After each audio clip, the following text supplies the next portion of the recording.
Hi, I'm Art Bergeron, and the seminar that you're about to see is the one that I would have done at the Ashland Senior Center this month, but for COVID. So I'm still doing all of my presentations online.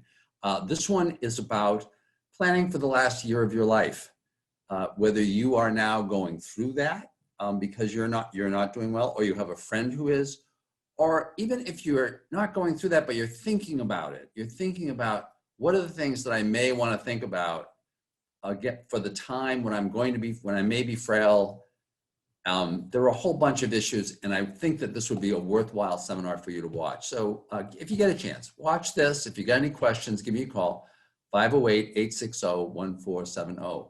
Thanks, and we'll see you next month. Thank you.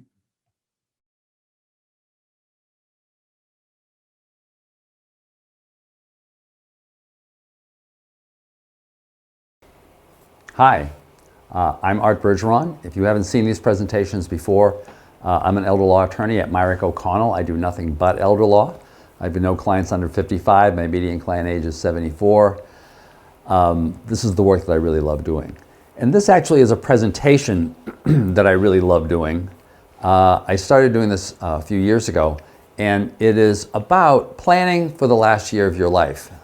Because of the nature of my clients, I mean, we all know that everybody dies, but for my clients, that kind of the awareness of death gets greater and greater because we're getting closer to the end of our lives. So the people that I always talk about in my presentations are my friends Frank and Mary, and their kids Peter, Paul, and Mary Jr. You've heard me talk about them many times. If you've been to my presentations, their goal in life, they want to live in their house until they die. They want to be buried in the backyard. In this presentation, I'm assuming that Frank and Mary are both about 75 years old. So when Frank and Mary are thinking about death or thinking about the last year of their lives, they're thinking into the future and saying, well, you know, I don't know. I could live tomorrow, die tomorrow. I could live to be 100. But if you were to look at the actuarial tables, what are the chances that they would, of how long they would live when they were those ages?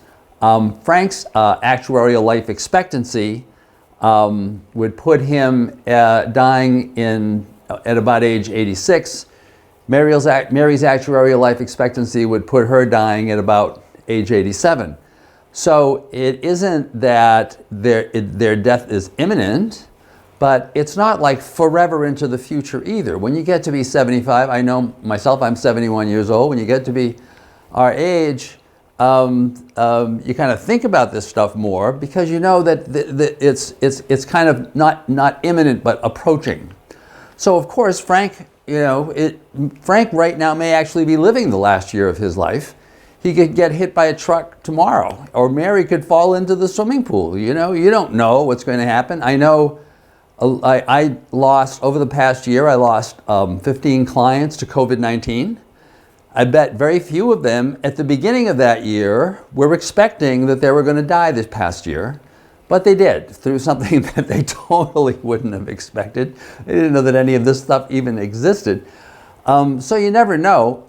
And of course, it's always possible that Frank and Mary will both just go to sleep one night and just not wake up. And if they're Christians, they're hoping that they're going to end up in heaven.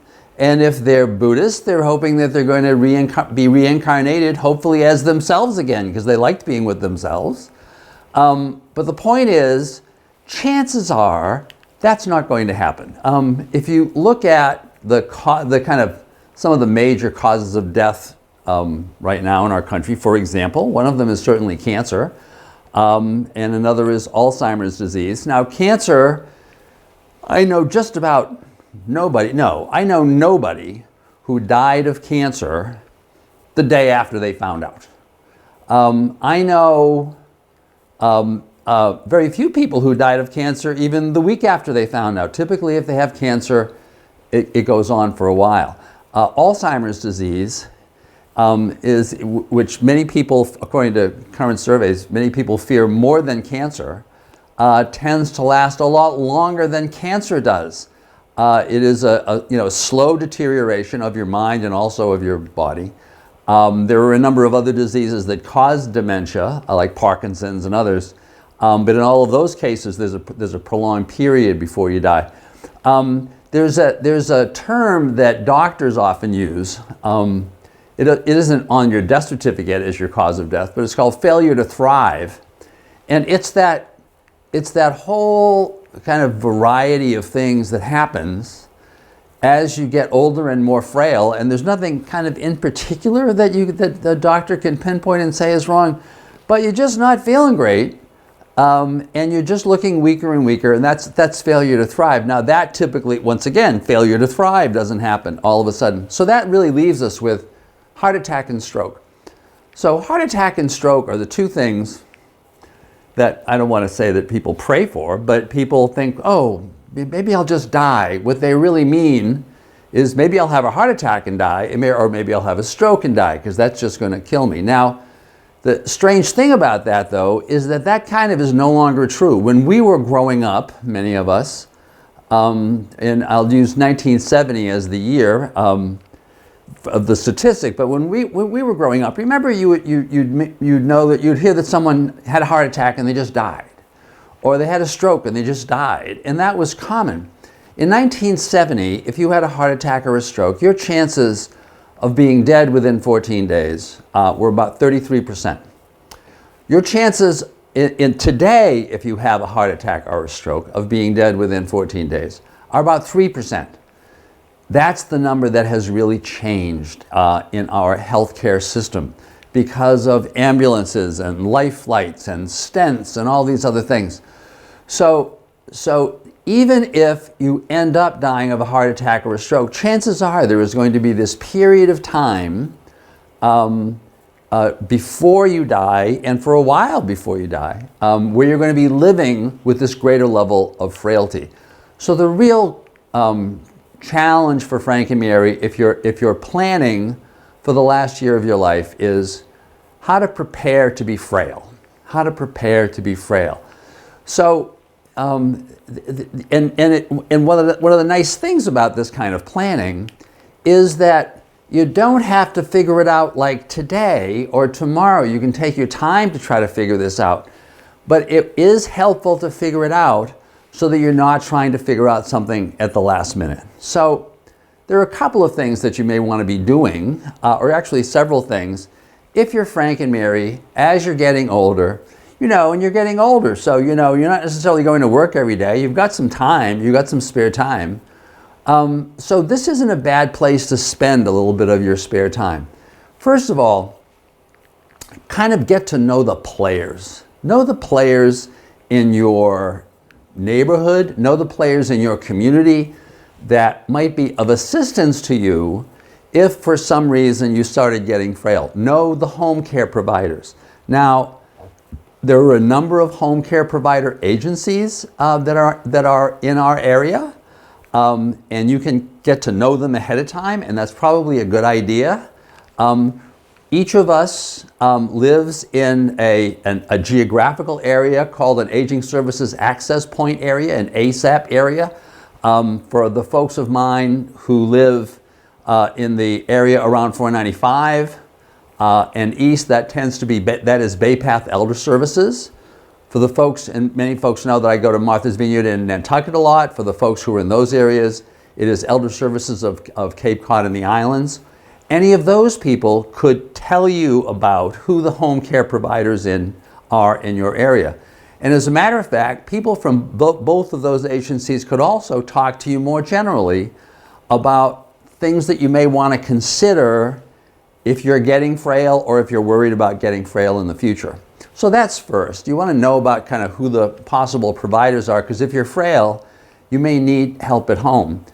The second thing is you want to think about, so if I'm frail, who's going to be there to take care of me in my family?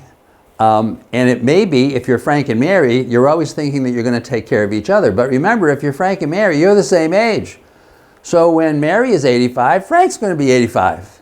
And so he may not be really great at taking care of Mary at that point. He may want to, but he may not have the capacity to do it. I remember when my mother, who died back in 1991, when she was getting more frail, my father was trying to take care of her at home, but when she would fall, could he help her to get up? I mean, it was really, really hard. So the question is there anyone else? Now, for many folks, I know for myself, we have 3 wonderful children and we're very close to them, but not physically.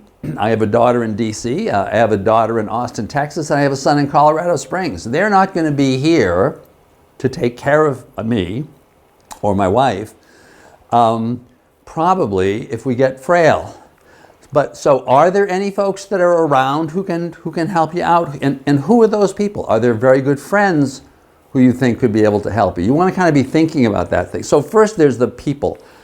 Second, there's the house. If you're Frank and Mary, you want to live in your house until you die, and even if you're frail. So the question then is, so what are the things that you might need to do in order to fix up your house, right? Is that a ramp? Is that improving their stairs? Is it an elevator? Is it making the bathroom, safer by having grab bars and things? So you may want to talk to a home repair person about all of those things. And if you don't know that person, you may want to talk to the folks at the ASAP, at the Aging Services Access Point, who may have those kinds of references. You may want to figure out how much all that's going to cost. You may want to figure out where the money's going to come from. And if you're at home, and I think I've talked about this in other seminars, if you're at home, you may want to look for kind of in advance for some financing mechanisms for all of that. I have often talked about so-called HELOCs, home equity lines of credit that you can get from your local bank, or reverse mortgages that you can get from reverse mortgage funding sources. So you may want to look at that, not that you want to get that money now because you may not need it for a long time, but you may want to know that that money would be available to you if you need if you need a change. Next, suppose you needed to move out of your house. Well, of course, the last place you want to move is to a nursing home, because it isn't designed to provide for social stimulation, to provide for a lot of stuff. It's boring in a lot of times being in a nursing home.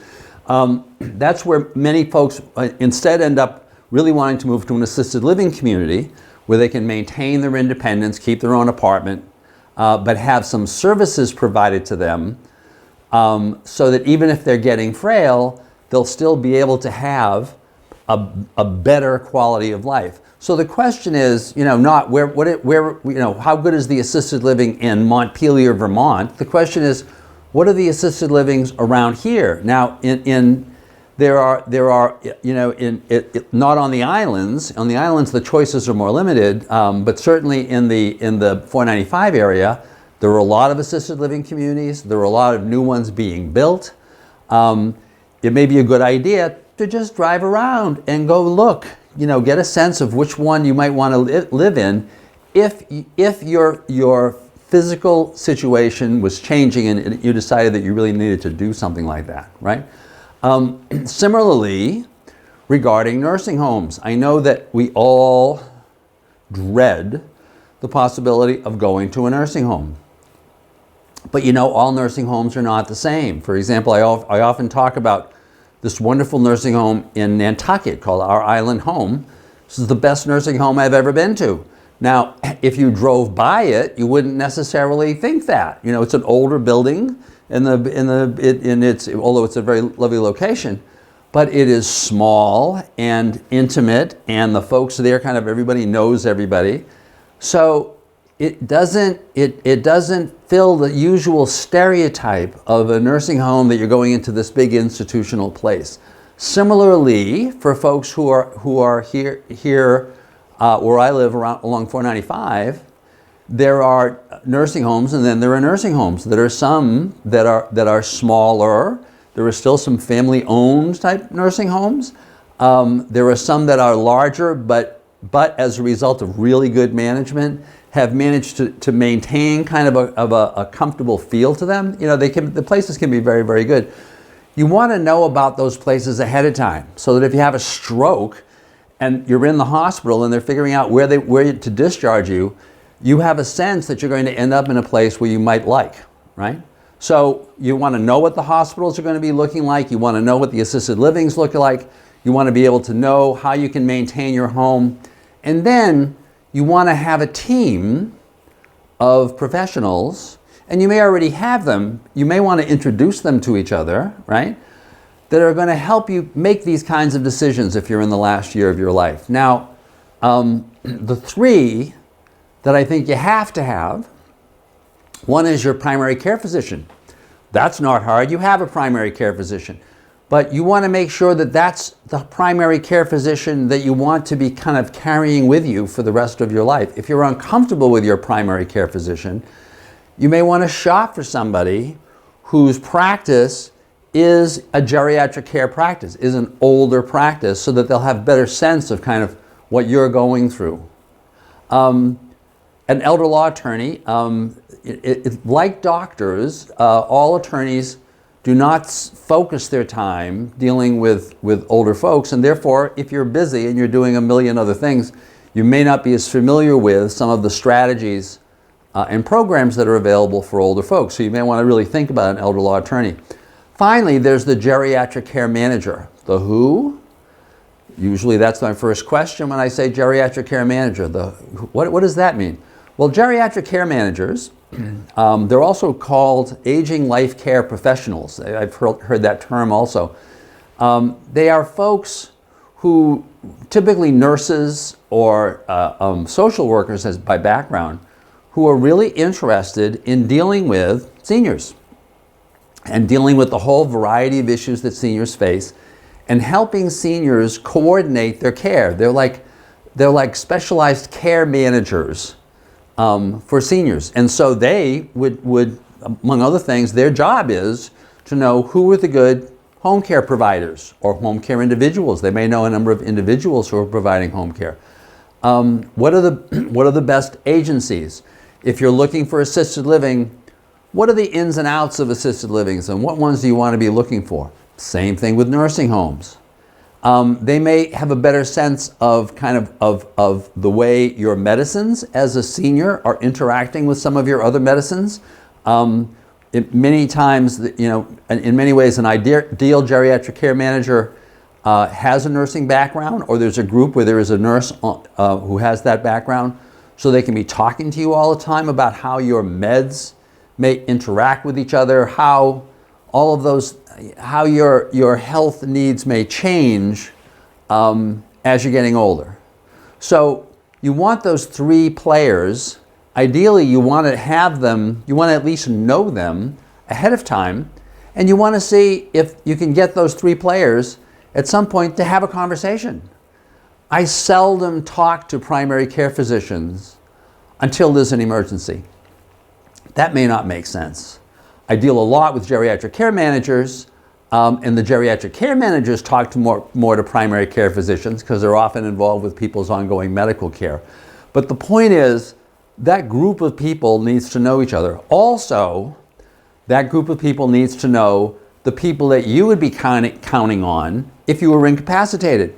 So it would be handy if I knew the daughter or the son or the niece or the nephew who would be working with you if you were incapacitated later on. So you may want to have that team set up. You want to know what the programs are, or you want to know someone who does know about the programs. For example, if you're on Medicare, you know about kind of basic Medicare. What does it cover? It covers going to the hospital. It covers getting out of the hospital and some VNA or visiting nurses coming into your house for a while.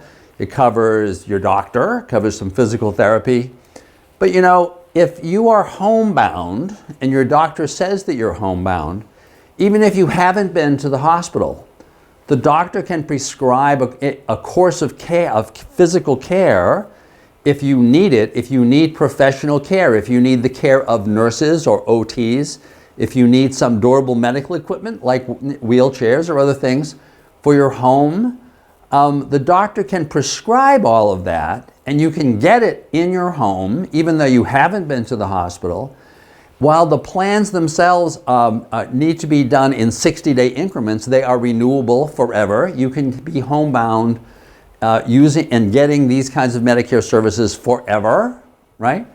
But you need to talk to your doctor, or you need to talk to your geriatric care manager or to a person from a VNA in order to get those programs available. Then there's hospice.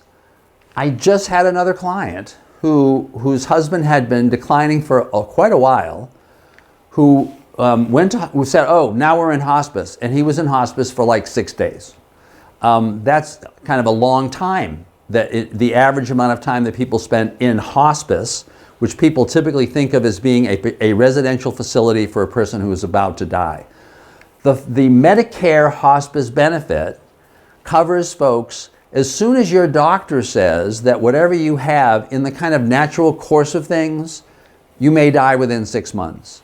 Then there are a whole set of benefits that you get by virtue of being on hospice, and they're all covered by Medicare.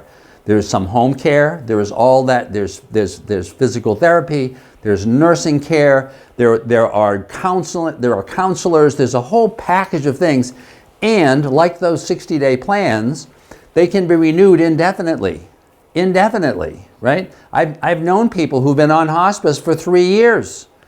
As long as you've determined that the goal of your care is not to get better because you realize that you're kind of in the last year of your life, and what you really want is to have a high quality for your life, then hospice, that benefit may be ideal for you. Finally, if you need more home care, and this is especially true in that last year of your life, you're getting frail, you may need a lot of care at home, you may want to try to qualify for something called the Frail Elder Waiver. That is the Mass Health program. Mass Health is the Massachusetts name for Medicaid.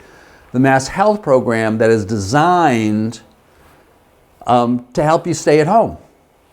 If you can show that you are getting frail, that you need assistance with some of the activities of daily living, like just dressing or going to the shower or taking a shower or whatever. Or if you're having some cognitive issues, or your spouse is, then they may qualify for the Frail Elder Waiver. Now, the thing about the Frail Elder Waiver is that it takes about 4 months to get approved. So you want to be working on this. If you're going through what turns out to be the last year of your life, you don't want to spend 4 months of it not having the home care you could use because you didn't apply fast enough, right? So you want to know this program, you want to know about it ahead of time, right? There are some asset limits to this program, but if you're Frank and Mary, they're not going to affect you, because if one of you is medically in need of the Frail Elder Waiver or need of the home care, that spouse can immediately shift all assets to the other spouse. The other spouse can actually own the home, no matter what the equity, can have up to about $129,000 in other cash or cash equivalents, and can use a couple of devices to take the rest of the money and turn that other money into an income stream, and the healthy spouse can have infinite income. Now, I just said a whole lot of stuff, and there's no way you're going to remember all that, and that's not your job. What you want to make sure is that there's somebody who does understand that. That's typically your elder law attorney. So this is a major program that could really help you, but you need to know about it ahead of time, or you need to have somebody who does know about it ahead of time. And by the way, that Frail Elder Waiver program can also pay maybe the home care person that is, even if it's not an agency, who is now providing you with home care, something called the PCA, or the Personal Care Attendant Program. So once again, you want to know about these programs or know who does. Finally, you want to make sure that there's somebody who is implementing all of this with you. Because if you're in the last year of your life, you may be feeling terrific, but maybe not. I mean, we've all gone through this. People, who are in great shape for all of their lives, but as you start diminishing during that last year, if you're frail, you may not be wanting to handle all that stuff. And if you're Frank and Mary, and you're Frank and you're getting frail, Mary may not be up for it either. She just wants to be kind of helping you go to the bathroom, and get around the house. She doesn't want to be worrying about this stuff. So there are some things you have to have in place. You have to have a power of attorney. The power of attorney gives somebody, you don't lose any power here, but you're giving somebody else the ability, in addition to you, to handle your legal affairs, to go to the bank, to deal with the assisted livings, to deal with all this stuff, right? So you want to have a power of attorney. You want to have a healthcare proxy. The healthcare proxy is going to kick in only when the doctor says that you can't make a medical decision anymore, and at that point the proxy is going to kick in. You probably want to have a HIPAA forms figured out, a HIPAA designation, so that any of your kids can talk to the doctors, can talk to the nurses, etc. Finally, you want to have a MOLST form. The power of attorney, for the last year of your life, maybe you want it to be, if you're Frank, maybe you want it to be Mary, but maybe you also want to designate somebody else. You can name more than one person at a time, so that if Mary's not up for it, one of your kids can take care of it. You want to make sure the power of attorney has some specific powers in there, so that if, for example, you want to be restructuring assets so you can qualify for the Frail elder waiver, you can quickly do that. You want a healthcare proxy. Once again, do you want Mary to be that person if you're Frank? So you want to have a backup in case she's kind of really not up for it, right? And you want to make sure, and you need to remember regarding healthcare proxies that you can only have one at a time. So if you want to name all your kids as proxies, you can't. You need to pick a child, and if that person isn't available, name somebody else. Because if I'm the doctor, I don't want to be dealing with a whole bunch of different people. HIPAA designations. While you can only name one proxy at a time, you can authorize all of your children, for example, to get your medical records or talk to your doctor. And that way, all of them can feel comfortable, even if some of them are far away, that they know what's going on. And finally, in the last year of your life, you may want to do a MOLST form, Medical Orders for Life-Sustaining Treatment. That's a document that would be signed by you and your doctor that would say, if you're on the floor and you're having a problem, that you're not going, you don't want to be brought to the hospital. You want to be staying at home, maybe because you want to die at home. Or if your heart is stopped, you don't want them to try starting it because you're in the last year of your life, and so maybe it's just time to die, But once again, these are all your decisions and you have the right to make them. Finally, you want to have a conversation with some of these people, with the person you've named as your healthcare proxy, the person you've named on your power of attorney, regarding how you do want to be treated during that last year of your life, because you may not be, during that last year, capable of making those decisions. You may be too sick. So you want to be having those conversations with the people you've named to help you out. You may also want to be writing them down in case there's so there won't be any argument among people. So there are a number of things that you want to take care of to plan for the last year of your life. The most important thing to know is that because of the fact that you're probably going to live for quite some time before you die, you have plenty of time to plan it. That's the good news, right?